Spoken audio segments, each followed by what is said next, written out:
Your biggest takeaways from Powell's testimony so far? Hey, Kristen.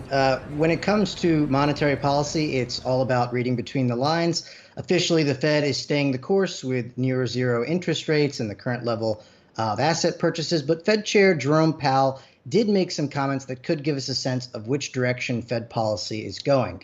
The big topic, as you said, was obviously inflation, but outside of that, he noted that unemployment can and likely will return to the pre-pandemic level of 3.5%, if not higher. He stressed that the current labor shortage will work itself out over the next 6 months, and that will likely lead to some wage increases for people on the low end of the income spectrum. And he said that the Fed was in the beginning stages of developing a program that will help financial institutions better understand the risks of climate change. And finally, he touched on the housing market quite a bit. He noted that while interest rates definitely are impacting the demand side, they can't boost supply, which he said is the main issue causing prices to soar in that sector.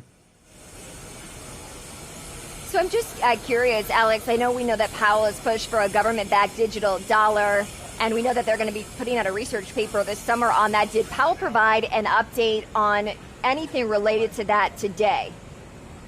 Yes, he did. He actually provided some of the most expansive comments that he has yet on this topic. He noted that the report will likely actually be out in September, and that it'll look at risks and benefits of not just a central bank digital currency, but also crypto assets in general. He said it is high time for regulations to be developed around this space, and that he really wants to start a major public consultation across many different groups, including Congress, to sort of look at these issues. He did mention there was some pressure from Congress members about speeding up the process as other central banks roll out their own plans, but he said patience and prudence is really key here.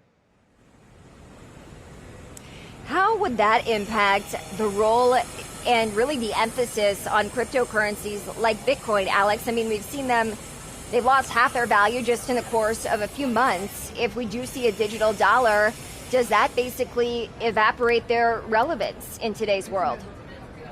So that was one of the more surprising and interesting answers from Fed Chair Powell. A Congress member asked a very similar question of him, and he said, I think that may be the case, referring to the fact that a central bank digital currency may actually serve the role of replacing private cryptocurrencies. He said, I think that's one of the arguments that are offered in favor of a digital currency, and that in particular, you wouldn't need stablecoins. And he really emphasized the fact that stablecoins are like money markets or deposits, and really like any other financial instrument that needs to be regulated.